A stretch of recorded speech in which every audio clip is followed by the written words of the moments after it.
ولكن كثير من المسلمين قد انحرفوا عن الصراط. wengi katika waislamu pamoja na kuwa njia iko wazi wamepinda wakaiwacha, لأنهم قد أغفلوا ركنا ثالثا جاء ذكره في الوحيين جميعا, kwa sababu kuna nguzo ya tatu ambayo wao wameghafilika nayo na kuiwacha, imetajwa katika kitabu cha Allah na sunna ya Mtume sallallahu alaihi wasallam, ala wa huwa fahmu salafi salihin. Rekebisha hapo, ni kasra si dhamma. ala wa huwa fahmu salafi salihin lilkitabi was sunna. Nguzo yenyewe ya tatu ni kuifahamu Qur'ani na sunna kwa ufahamu wa wale wema waliotutangulia. Qala Sheikhul Islam rahimahullah, kuna maneno mazuri hapa ya Sheikhul Islam Ibn Taymiyyah asema, amma li'tiqadu, ama jambo la itikadi, fala yu'khadhu anni, itikadi haichukuliwi kutoka kwangu mimi, wala amman huwa akbaru minni, wala kutoka kwa yoyote aliyemkubwa zaidi yangu katika wanawavioni, bal yu'khadhu anillahi wa rasulihi, itikadi yachukuliwa kutoka kwa Allah subhanahu wa ta'ala na mtume wake sallallahu alaihi wasallam, kisha wama ajma'a alayhi salaful umma, na kile ambacho ni ijma' ya wale wema waliotutangulia katika huu umma. Na sisi tukisema kuwa ni wajibu kufuata mfumo wa salafu salih, tukusudia ule ufahamu ambao ni ijmaa baina ya salaf, ambao haifai kwetu sisi kutoka nje ya ijmaa yao. Na hii ijmaa utaipata wapi? Utaipata katika vitabu vya aqida. Tizama vitabu vya i'tiqad kama tulivyotaja jana, kuwa vyote ukiangalia wazungumzia itikadi ile ile moja, ahli sunnah wal jamaa. Kwa haifai kwetu sisi kutoka nje ya ijmaa ya salaf. فما كان في القرآن وجب اعتقاده. شيخ الإسلام asema kile kilichoko katika Qur'an ni wajibu kitakidi. وكذلك ما ثبت في الأحاديث الصحيحة, kadhalika kilichothibiti katika hadithi zilizosihi, mithlu sahih al-Bukhari wa Muslim, kama mfano sahih al-Bukhari na Muslim. Kisha mbele akasema thumma qala وكان يرد علي من مصر وغيرها من يسألني عن مسائل في الاعتقاد وغيره, yalikuwa yakija maswali kwangu mimi, Sheikhul Islam asema, kutoka Misri na sehemu nyinginezo katika mambo ya itikadi na mengineo. Qala faujibuhu bilkitabi wassunnati wama kana alayhi salaful ummah, basi mimi nikiwajibu kwa Qur'an na sunna na yale waliokuwa nayo wale wema waliotangulia, yani ijma' ya salafus salih. Na hapa tupata faida nzuri sana. Mara nyingi huteseka sana watu wa bid'a wakatafuta katika maneno ya wanaovioni wa sunna kile kinachowafikiana na matamanio yao. Bimaana aweza kupata neno pengine ni zalla, ameteleza yule mwanachuoni katika wanaovioni wa sunna, na hakuna ambaye hakosei, wakalichukua lile neno ikawa lafanana na yale waliokuwa nayo katika bid'a, wakalitumia lile neno kuwa ni hoja au tuiteni fimbo dhidi ya ahli sunna. Wakija mwangalie fulani anasema hivi, sio sisi tuwaambieni kitu, fahamuni hili. Sheikhul Islam amesema vizuri sana hapa, amma li'tiqadu fala yu'khadhu anni wala amman huwa akbaru minni bal yu'khadhu anillahi wa rasulihi. Jambo la itikadi na jambo la dini katika misingi ya dini halichukuliwi kutoka kwa mtu yoyote hivi hivi, hata akiwa ni mwanachuoni mkubwa kiasi gani, bali sisi tuwachukua aqwali za wanawavioni zinapowafikiana na kitabu cha Allah na sunna ya Mtume sallallahu alaihi wasallam. Ikitokea ile kauli ya yule mwanachuoni imekwenda kinyume na kitabu cha Allah na sunna ya Mtume sallallahu alaihi wasallam, ile kauli tuiacha, pamoja na kuwa ihtirami yetu kwa yule mwanachuoni iko vile vile, lakini tutasema kuwa hapa ameteleza kama mwanadamu, na wako wanawavioni waliomkosoa katika hilo. Kwa sisi hili hatuendi nalo. Na sisi si kama makhurafi. Hata akamfanya nini yule shekhe, yeye ameambiwa akae kama mfano wa maiti mbele ya muosha, akigeuzwa kulia yeye wageuka. Lakini la ajabu, maiti wao hawageuki, wageuka wenyewe, hawageuzwi. Ama mjasikia visa vyao? Na mmoja kule alijifia. Unajua mijitu miovu waambiwa alikufa, alijifia, anjifilia mbali kule. Lakini wao waitakidi kuwa huyu walia swa, wasema hatukupata tabu kumosha, ilikuwa tukitaka kuosha yageuka hivi tuosha, kisha yageuka hivi sisi tuosha, ageuka basi. Alikuwa hajafa mazuka, wallahi alikuwa hajafa huyo kama yafanyia hivyo. Kweli mtu aliyekufa afanyie? Mtume Muhammad sallallahu alaihi wasallam, soma katika hadithi namna alivyooshwa Mtume sallallahu alaihi wasallam, na ni Mtume Muhammad sallallahu alaihi wasallam. Wajua kuna mambo mtu anaweza kusema mbona wewe hawa makhurafi umewagandama? Mimi najua mambo kuhusu hawa watu. Wallahi ya akhi, atadhayak ahyana, nasikia dhiki. Kwa nini watu wasikiliza watu wana itikadi chafu kama hizi? Watu wana itikadi za balaa. Wajua wao waamini Ahmad al-Badawi yule wa Misri alipofariki, alipokuwa ataka kuoshwa na wale muridi wake, nafikiri mshawasikia wakisema maneno, walipoanza wataka kumosha akaamka. Wallahi waeleza hivyo, sijawasingizia, wasema hivyo. Akasimama akaenda akaoga, wa rabbi wasema hivyo, mshasikia mtu. Akaenda akaoga, alipomaliza akarudi akalala kitandani, kisha afungeni sanda, anta maghrum ulibijambak maghrum. Wewe ulikuwa maghrum, mwenda wazimu huyo maiti, na wale kwa bavuni mwake mwenda wazimu. Vipi mtu anakwenda kuoga mwenyewe au mwita maiti? Huyu hajafa. Ikiwa mtu azungumza na nyinyi, asimama aenda chooni, waoge, iwarudi, kisha iwalala akwambia anifunge sanda, huyo mpeleke hospitali akapewe vidonge. Hajafa, wallahi hajafa.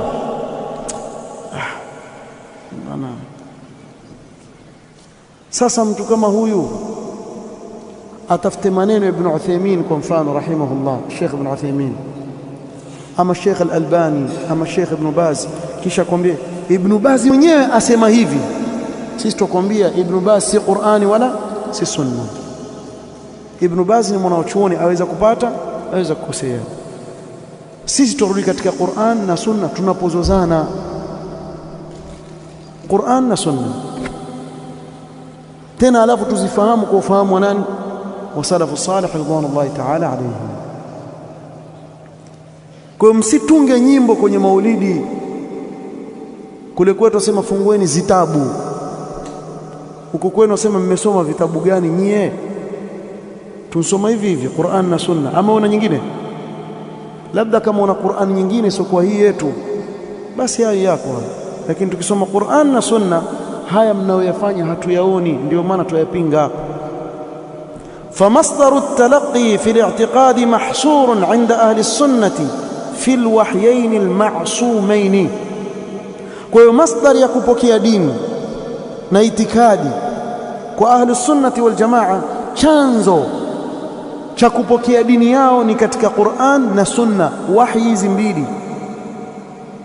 ambavyo vimehifadhika, kitabu cha Allah na Sunna Mtume sallam. Hivi viwili vimehifadhika, havina makosa ndani yake, alkitab was-sunnah, wa fima ajma'a alayhi salaful ummah, na kwa ijma' ya salaf salih.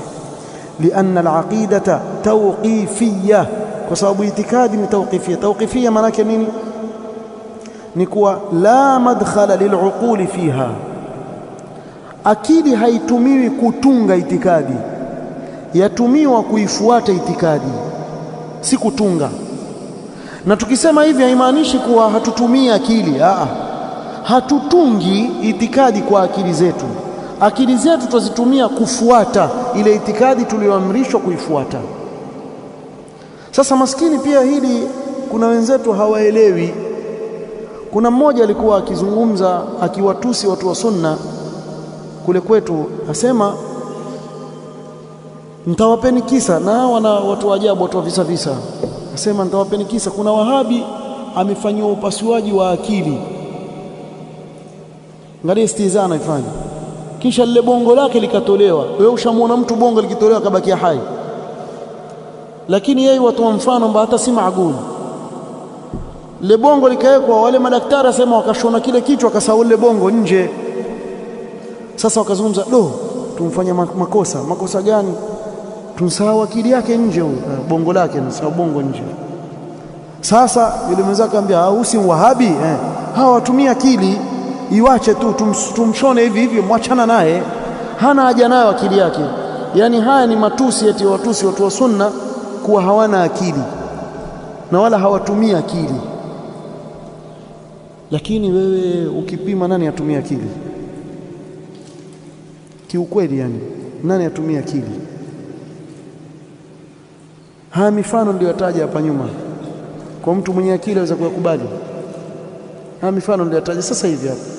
Sitaki kutaja mengine, huwa mwacheka sana nikitaja mengine, maana ya kuchekesha kikweli, lakini watu wako very serious, wawaeleza watu na watu waamini, wafuata.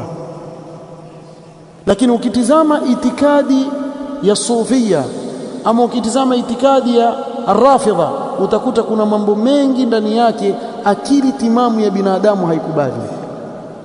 Akili timamu ya binadamu haiwezi kukubali, na haya hapo sana. Kuna shekhe huku kwenu, kule kwetu aitwa Wali Mpapayu. Wewe utajaza mwenyewe ni nani, sitaki kumtazi ingalita balaa hapa. Natoka Mombasa. Wali Mpapayu mumjua? Yani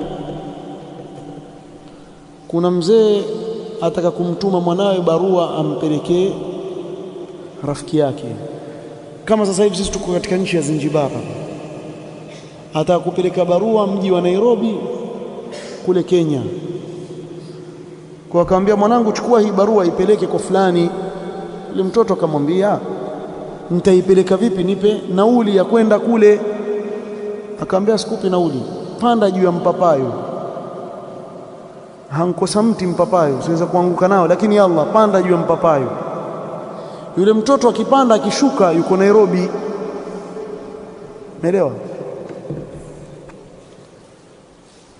Kule alipofikisha ile barua, yule bwana akachukua ile barua akaisoma, akamjibu baba yake ile barua, kisha akamwambia, haya mwanangu, shika ile barua, mregeshe babako salamu zake hizi.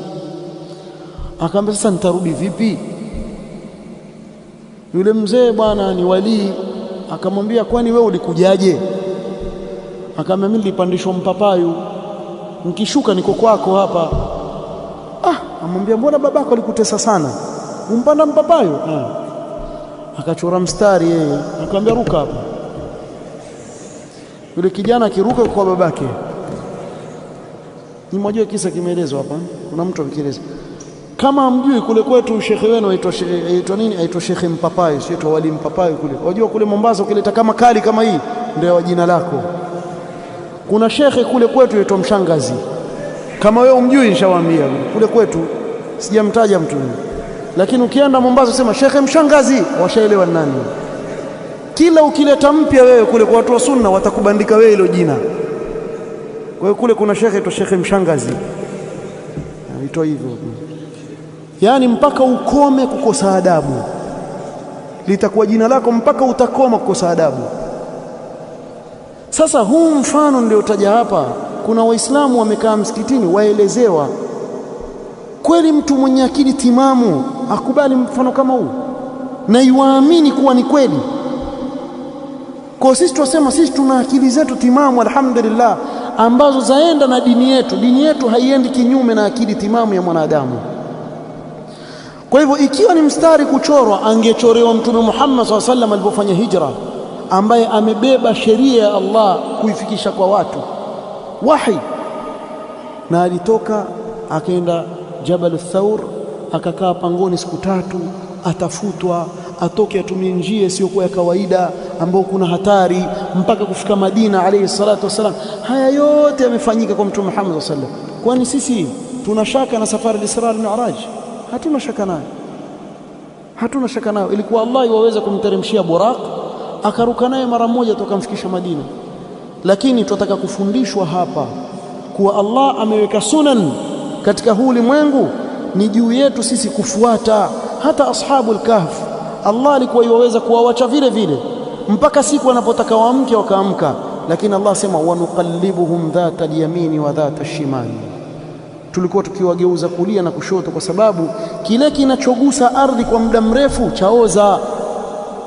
Kwa Allah sunna zake alizoziweka katika ulimwengu akaziweka vile vile, na ndio maana wanachokifanya mitume alayhi salatu wassalam katika yale miujiza wanaoyafanya ni kinyume na ilivyozoeleka katika yale mambo ya kawaida, lakini aslan mambo ni kawaida tu. Bado hamjanielewa?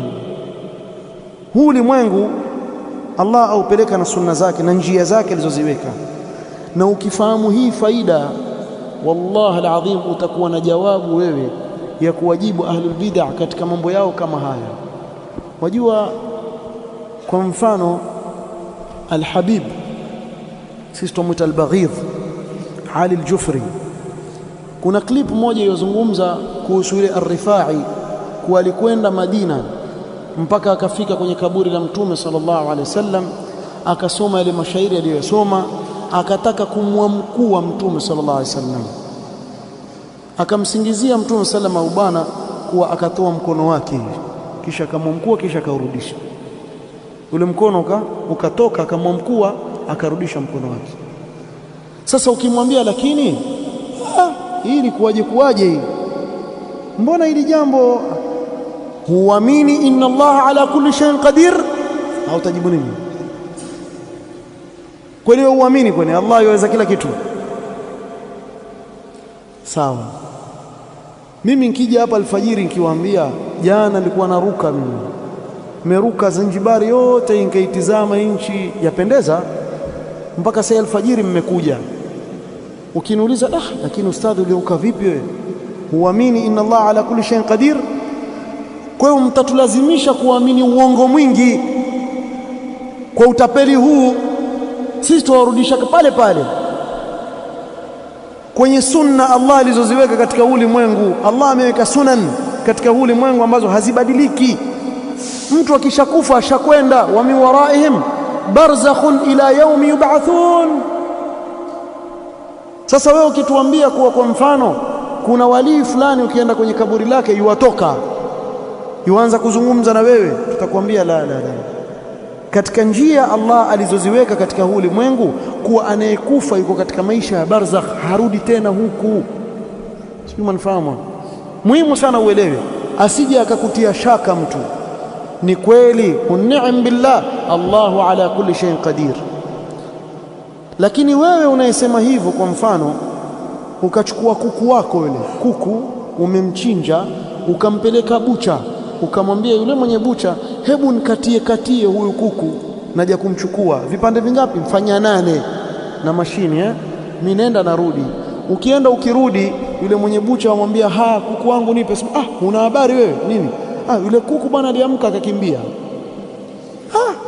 Kuku ninamchinja mwenyewe bwana, nikakuletea nyama, ankimbia. Sasa khurafi wahoji, kuku mmemchinja mwenyewe nikakuletea nyama ikatikati, ataamka vipi? Inna Allah ala kulli shay'in qadir. Sio atakubali? Mbona matumbo yako ukubali mengine? Akili yako ukubali ichezewe, lakini tumbo lako ukubali lichezewe. Kwa Allah ameweka sunan katika huu ulimwengu ambazo hazibadiliki, na ndio maana kuna mengi wanawazungumza sema hili haliwezekani, kwa sababu Allah subhanahu wa ta'ala ameweka sunan katika ulimwengu ambazo hazibadiliki. Ilikuwa zile tende zaweza kuteremka kwa Maryam alayha salam alipokuwa chini yake, lakini Allah asema nini? wahuzzi ilayki bijid'in nakhlati tusaqit alayki rutban janiyya. Ilikuwa yawezekana kuteremshiwa zile tende bila ya kuutikisa ule mtende. Mimi nakwambia, mimi na wewe tuliona nguvu zetu vijana, nenda katika mtende uutikise kama utaweza. Chukua mtende ushavimba ule, waweza kutikisa? Sasa mbona Qur'ani yasema hivi? Ilikuwa afanye ile sababu tu, wahuzzi ilayki bijid, akifanya tu hivi zile tende zishuke, sababu hii ni sunan Allah ameziweka katika huu ulimwengu, zitatembea hivyo hivyo kwa waja wake. Kwa hivyo tutasema akili tutumia, lakini si kutunga itikadi. Hatutungi itikadi na akili zetu. Wa inma tutalaqa min alwahyi almasum wa mabnaha ala at-taslim wal-ittiba'. Kwa hivyo itikadi yapokelewa kutoka katika wahi ambao umehifadhiwa na makosa, na ijengewa katika kujisalimisha na kufuata. At-taslimu lillahi ta'ala wal-ittiba' lirrasul sallallahu alayhi wa ala alihi wa sallam, kujisalimisha kwa Mola wako na kumfuata mtume sallallahu alayhi wasallam. Baada ya kuelewa hilo, tuona kuwa kumbe itikadi sahihi ni sahali sana. Itikadi sahihi ni sahali, mjua qala Allah qala rasul na salafu salih mfahamu basi. Lakini mtu aweza kujiuliza, mbona watu wengi wameiacha itikadi sahihi wakafuata upotofu? Sasa hapa ndio yaja masala ya 4 hapa tuyazungumzia asbabu linhirafi an alaqidati sahiha.